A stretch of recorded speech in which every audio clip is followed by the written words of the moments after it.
Hello everybody, my name is Gustavo Rubino Ernesto and this is my first video.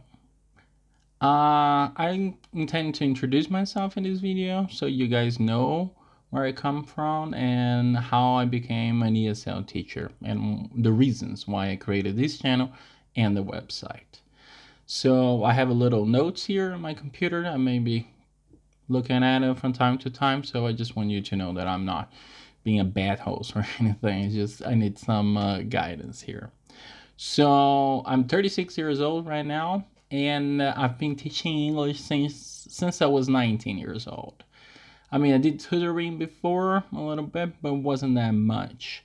And I'm guessing you guys already started on tutoring or in a language school center where someone invited you to teach because of your good grades and you just fell in love with the profession.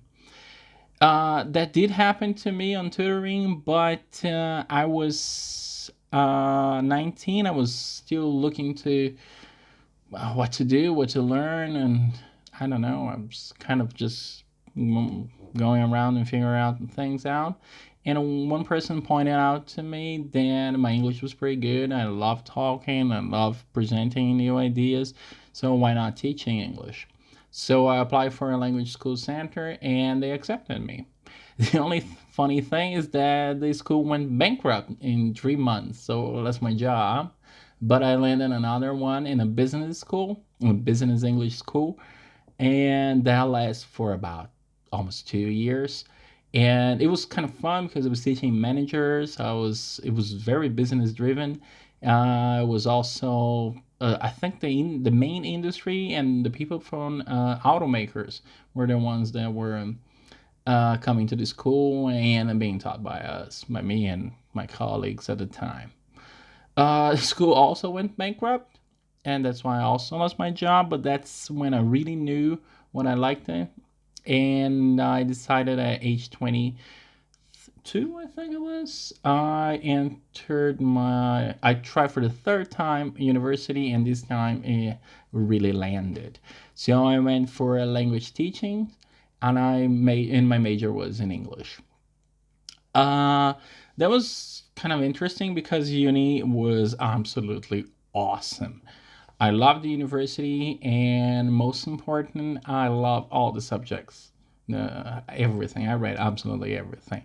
From Vygotsky to Chomsky to the methods, absolutely everything. Even literature. I fell in love with English literature. British, American, I knew Hemingway back then already, and I had read some here and some there, but in uni, I really got to know Shakespeare and Chaucer and all those fellas.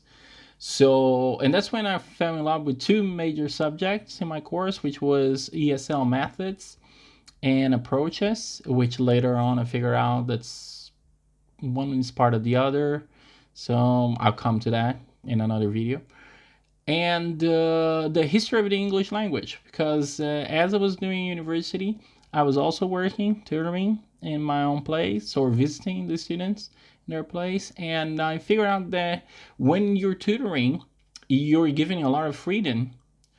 And I tried some of the methods I was learning at the time, and I saw that some of them worked, some of them didn't, but I didn't have the explanations why that word was written in a certain way, and other words were written in a different way. And when I saw in the history of English that they came from different languages and that's why they were written differently, that was great. And I always thought that the combination between the history of the language and teaching the language, it's you can only win then.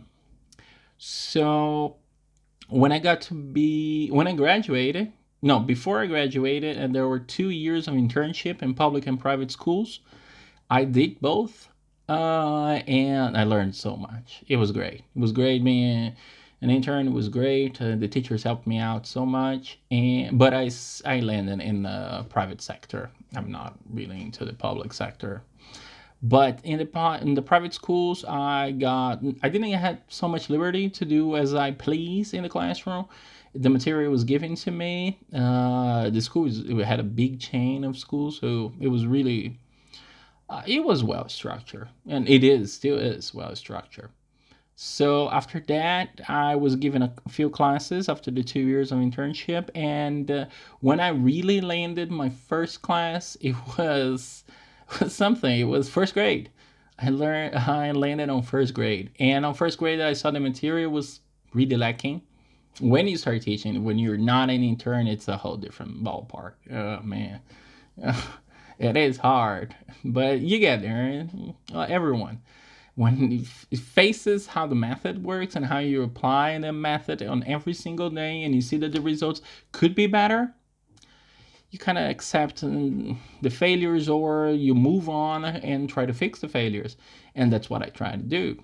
So I brought to class a lot of activities, extra activities, and it was really interesting to see how the students were doing with them, and they really did well. So the next year, I was offered a position of teaching English every day to students, and for 50 minutes, same class, and they call that the bilingual system. So I'd work with some other teachers to use some also on first grade, and it was very interesting because the pedagogical teacher, the teacher that stays in the classroom all the time, and it was a she and I worked very close, and it was really great because every subject that she had on geography or history, I brought the words in English to them, and the students were, oh man, they learned a lot. But the school I was working with at the time on this bilingual program, they bought a method from a language center, and that method didn't really suffice what was to be done. There was so much more that the kids could be doing. And I talked to my boss and I said, you know what? I think I can do a better job. I can create a better methodology. And he said, well, you need dedication. You need to go after. So I decided to come to Germany because in my mind it's the biggest country in the Western world that teaches English. And as it is, and you have at least 60 million people speaking the language, it's interesting. It's interesting to see how they do it. It's not as I imagined before. They're very restrict and use very old methods. It works because they're very organized. But I think that's one of the things that it only works in Germany. And once you leave here, you know that's a fact. Okay. So after that, during my master's degree, which lasts 2 years, I'm still waiting for my grade on my thesis, but you can find my thesis on the website right there. And when I did the master thesis and presenting all the results that I got from my method and how it works, it was very fulfilling, but I only presented the paper to two professors. And I decided then to create a website and put there everything that I learned. I had a huge knowledge on all the methods. I searched a lot to see which methods I like the most and how did they work. So I'm bringing to you this channel that knowledge, and everything that I'm gonna talk about it here will be in the website. Okay. I hope you guys like it. On the next video, I will be talking about how activities, the PDFs, and the activities that you bring to the classroom work, and my opinion on the matter. All right. I hope you guys like it, and I hope to keep seeing you here. All right. You guys take care and have a good day.